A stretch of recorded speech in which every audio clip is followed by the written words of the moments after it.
जेबे हाग्रा ओनसोलाव बड'लेण्ड ओनसोलाव खुनु बे रोखोम टेररिस्ट एलिमेन्ट नक्सालाइट एलिमेन्ट्स खुनु रायजोनिफ्राय फैयाखै होननानै बुंनो हागौ आरोखि ओंखायनो जोंहा फुराफुरि सन्देह दं जे डेफिनेटलि बे घटनाखौ बै सोरबा छत्तीसगढ़निफ्राय खारखोमाबोनाय झारखन्डनिफ्राय खारखोमाबोनाय बा भारत हादरनि गुबुन गुबुन रायजोनिफ्राय खारखोमाबोनाय नक्सालाइट मावइस्ट टेररिस्ट एलिमेन्ट्सफोरनि थुनलायनायावनो हयथ' बे घटनाया जादों। जानुवारि दाननि थांनाय 19 अक्ट'खालि थिपखाय पर्बतजरा हालामनि बासबारि गामिनि सासे बैसो गोरलै बर' फिसा बिथां सिखना जोहोलाव बिस्मितखौ गावनि कनस्ट्राक्शननि साइटनिफ्राय माखासे कनस्ट्राक्शन मेटेरियल्सफोरखौ लायनो थांनायाव लामायाव गिदिंबोफिननाय समाव मोनाबिलिनि 7टा एबा 7:30 समनि गेजेराव बड'लेण्ड हालामाव गुबुन हादोरनिफ्राय इल्लिगेल भाबै हाग्रा ओनसोलाव हाबनानै थाफैनाय पार्टिकुलार मोनसे हारिनि मानसिफ्रा माखासे दुश्मनफ्रा बारबारिक रोखोमै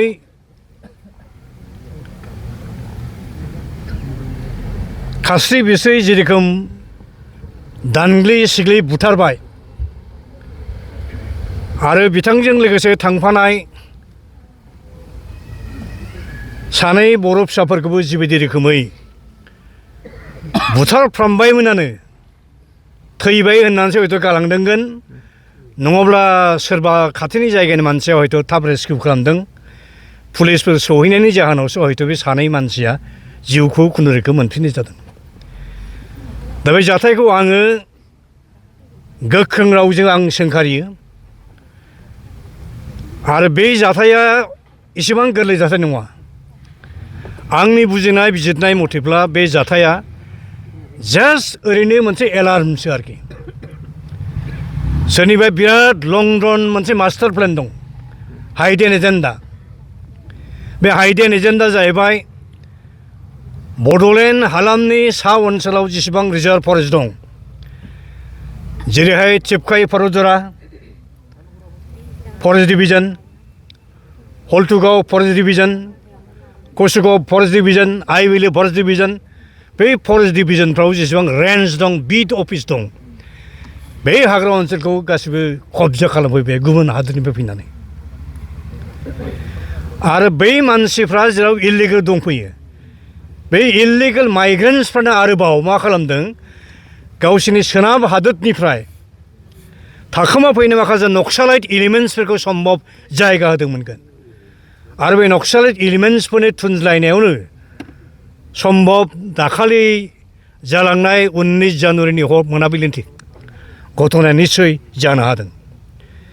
जों मिथिनो मोन्दों आर्मिनि आखायाव पुलिसनि आखायाव नक्सालाइट माखासे एलिमेन्ट्सफोर अलरेडि हमजाखांबाय हयथ' दिनै जों सोंब्ला पुलिस एडमिनिस्ट्रेसनावथ' फोरानो हागौ आरोखि जे बे हाग्रा ओनसोलाव बड'लेण्ड ओनसोलाव खुनु बे रोखोम टेररिस्ट एलिमेन्ट नक्सालाइट एलिमेन्ट्स खुनु रायजोनिफ्राय फैयाखै होननानै बुंनो हागौ आरोखि ओंखायनो जोंहा फुराफुरि सन्देह दं जे डेफिनेटलि बे घटनाखौ बै सोरबा छत्तीसगढ़निफ्राय खारखोमाबोनाय झारखन्डनिफ्राय खारखोमाबोनाय बा भारत हादरनि गुबुन गुबुन रायजोनिफ्राय खारखोमाबोनाय नक्सालाइट मावइस्ट टेररिस्ट एलिमेन्ट्सफोरनि थुनलायनायावनो हयथ' बे घटनाया जादों। बे जास्ट जागायजेननायसो खोमा बिसोरनि मथेब्ला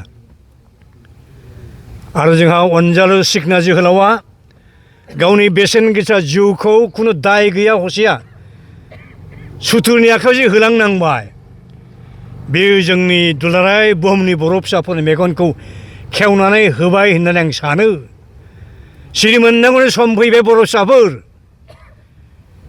5000 बर' फिसाफोरखौ मुंख्लं जाहोनानै जों जे बड'लेण्ड टेरिटरियेल काउन्सिल एरियास मोनदोंमोन बिटिएडि आरो बिटिसि बेखौ दिनै गुबुन जायगानिफ्राय फैनाया दिनै जेरैखि जायाबाबो कब्जा खालामनानै गावसिनि खालामनायनि प्लेनिंजों आवगायगासिनो दं।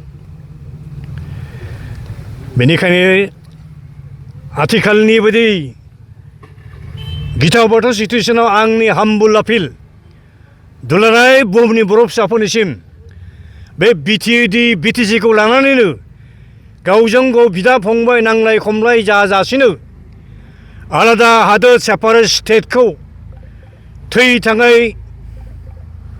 आन्थोरजयै इनसेसेन्ट पिसफुल डेम'क्रेटिक मास मुभमेन्टनि गेजेरजों थाबैनो जुदि आदाय खालामनो हायाब्ला बे बुहुमाव बर' हारिया बै बिटिसि आरो बिटिटिखौ लानानै थांनानै थानाया अथ' गोरलै नङा। मानो होनब्ला बिटिसि एडमिनिस्ट्रेसन आन्दाराव पुलिस पावार गैया, ल' एन्ड अर्डार कन्ट्रल खालामनो अधिकार गैया। दिनै आसाम गभर्नमेन्टआ ल' एन्ड अर्डारखौ कन्ट्रल खालामो। दिनै जायनिखि मानसिफ्रा अना खाना सिखना जोहोलावखौ गावथारबाय बुथारबाय, बे मानसिफोरखौ बेसेबां हमखो खोनानो मोनदों 18 जनसोल' हमदों। हमनानै हयथ' जेलावसो हरगोन, जामिनाव बिसोर बखगोन थाखा फैसा खरस खालामनानै, खिन्थु रियेल आसोल कालप्रिटखौ हमनो मोनदों मोनाखै।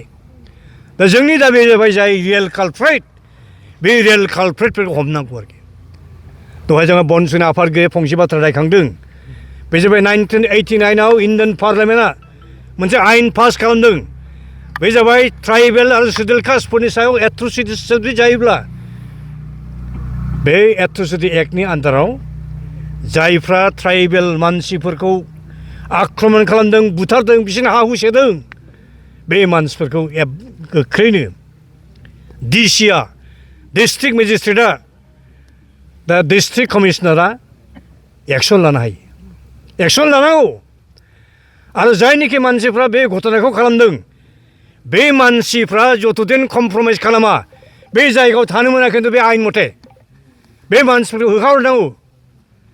जेब्ला बिसोर कमप्रमाइज खालामगोन, आं बुलाव मावफ्लांदों, आं बहाय आलो गोजोनै सान्थियै बयजोंबो गोरोबनानै थानोसै होनब्लासो बिसोरथ' थानो मोनफिननो हागौ आरोखि। आरो बिसोर ओरैनो इलिगेल मानसिखा, लकेलनि मानसिया गुबुन जायगानि मानसि नङाब्ला गोदो गोदाय जुग जुगाव थानायब्ला बर' मानसिखौ बेदिखौ सिथारनो बुथारनो अथ' हिम्मत बा साहस गैयामोन। दा बेखौ जोंनि आइ आफा रायजो राजाफ्रा बेसेबां बुजिदों, बेसेबां बुजिनो नाजागोन, बिसोर गिदिर साननो गोनां बाथ्रा जादों। दा बर' हारिनि अख्राङाव दाउखा बिदै बिदै दाखा दाखा जोमै गोसोम खाबाय। बे दाखा दाखा जोमै गोसोमखौबो जुदि बुजिनो हायाब्ला, सिरि मोनखांनो हायाब्ला, पार्टि फुर्तिखौ जालदाब जुलदाब गारनानैब्लाबो खौसेयै जुदि गसंथानो हायाब्ला बे बर' हारिया बे मुलुगनिफ्राय जोबनांगौआ बारा गोबाव आरो सम गैलिया रायजोबो। बिराद दुखुनि बाथ्रा, बारा गोलाव बाथ्रा बुंला। जायखिजाया जायफोर कालप्रिट, जायफोरा बुथारदों बै माबाखौ आरोखि अनजालु जोहोलावखौ फासि होनायसिम सौहैहोनांगौ। दा बेखौ एस ए हल बर' हारियाव जेसेबां आफादफोर दं, रायजोफोर दं, जों गोख्रों दाबि खालामनांगौ।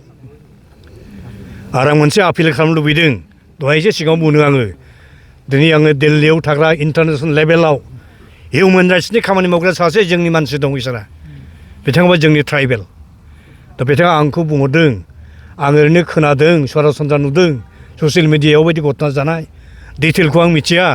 नोंथांमोना डिटेल रिपर्ट कालेक्सन खालामनानै प्रिपेयार खालामनानै आंनो हर, आं जा हायो आं नाजागोन होननानै बिथाङा बुंदों आरोखि। खुनु दिन फासयनायनि खोथा थानाङा। आरो दिनै बे प्रेस मिडियानि गेजेरजों नोंथांमोननि मिडियानि थ्रुयै आं खावलायनो लुबैदों, जोंनि बर'फोरनि गेजेराव जेसेबां बर' फिसाफोर एमएलए दं, मन्त्रि दं, एमपि दङ, बिटिसिनि एमसि दं, इएम दं, चिफ दं, डेपुटि चिफ दं, बिथांमोना काटिं एक्रस द पार्टि लाइन इउनाइटेडलि सिंगल भइस होनांगौ, जाहाथे जोंनि अनजालु जोहोलाव बिस्मितआ मोननांगौ रोखोम जास्टिस मोनो।